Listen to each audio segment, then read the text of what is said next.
Health of a democracy, really any democracy, but especially American democracy, it's really simple. It is the percentage of people who are willing to say what they actually believe in public. And right now, we are doing abysmally on that metric. And when I reflect on it, first personally, as a human being, I wasn't free to say what I actually believed as CEO. What you have is a bunch of people in my generation, a bunch of woke millennials, get together with a bunch of big banks. Together, they birth woke capitalism, and then they put Occupy Wall Street up for adoption. And that's really when wokeness met capitalism. That's when it went from a fringe theory in the academy to becoming supercharged with the potency of capitalism. Yeah, and the funny thing is it's an arranged marriage, but not of love. It is more like mutual prostitution because each side in this marriage secretly has contempt for the other. They have secret contempt for the other. And any marriage in which each side secretly disdains the other isn't going to end well. But right now it's working because each side is getting something out of it. There's a part that comes in between then, which is where this bilateral arranged marriage actually turns into what I call a threesome, which is the Communist Party of China getting in on the act, right? So they see what's going on here with this arranged marriage, and they say, okay, this is actually an opportunity. And the opportunity is this. If we can get those companies to criticize the United States in the United States, but stay silent about our actual human rights abuses here in China, we can do the thing that we could have never done with our nuclear arsenal.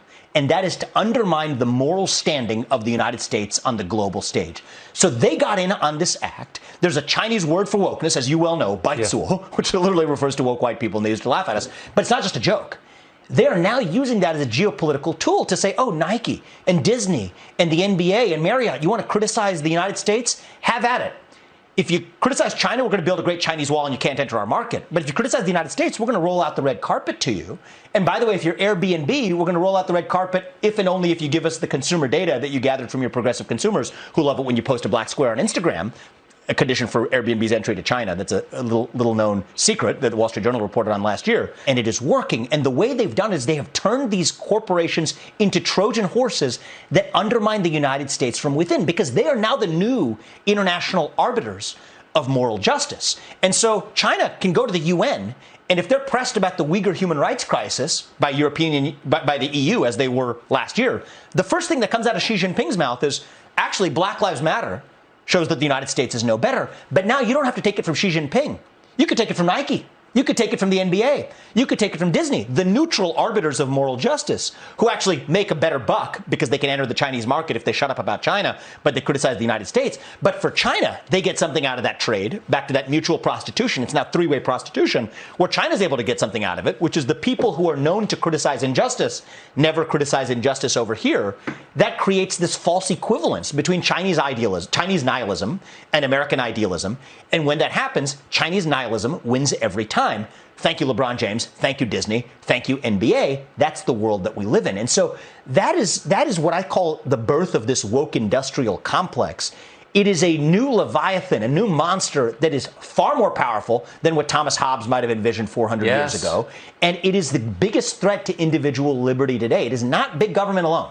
Conservatives are reciting lines that they memorized in 1980, thinking that big government was the threat to individual liberty. Maybe it was in 1980. It's not today.